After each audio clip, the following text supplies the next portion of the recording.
后来乡亲啊，继续要来讲这个欠粮的问题是愈来愈严重咯，都是因为欠粮，民众惊无粮会买起来囤，或这个欠粮的危机是无米减润为雪上加霜。啊，讲即摆早餐店甲餐饮业者拢咧抢粮，不少的蛋商趁机会有关计销，甚至顶礼拜提早来通知讲，即礼拜开始一箱要来起80块。今仔日有早餐店的业者听到这个消息是情绪激动流目屎，啊，蛋商工会听到消息了后，赶紧出面来澄清，讲无啦，无要搁起价啦。卖酒料理拢爱用到鸡卵，尤其是早餐店用量搁较惊人，严过呢无卵分真正是袂堪进。我去市场跟那些阿姨们排队呢，现在那个生意客人没有蛋都不买了，我生意都不稳定，我2个小孩要养哎，我家里老人小孩要养，我两夫妻常吵架。这段期间，两商计销乌白牙，甚至不爱出货，伊真正是挡袂掉啊。蛋是一个很大的诱因吧？减少多少？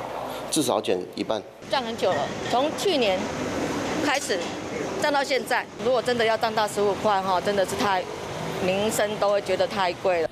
以一箱20斤的鸡卵来讲，去年9月早餐店进货差不多要800块，啊，即摆一日起300块，爱1100块。若是一般乡亲伫买，计销可能爱1400块。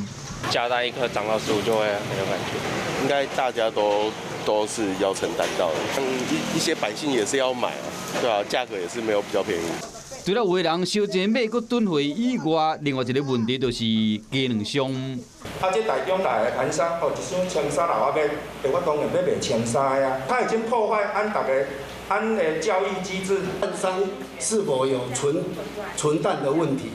借机来哄抬这个价钱。在上个礼拜5，终于打破了这样的一个失控的一个钥匙，直接跟在场的所有的业者说，我一斤就起4块。没有啊，我跟你讲价嘛，今天没有涨价啊。虽然两商工会赶紧驳回，不过这第一线业者嘛，望讲政府会当甲这两农甲两商建立透明的合约机制，也是讲投资更较大间的市价场，甚至呼吁少年人会使食代替品，将粮留予更较需要的人，嘛希望讲两商莫破坏行情，为你生意做袂落去。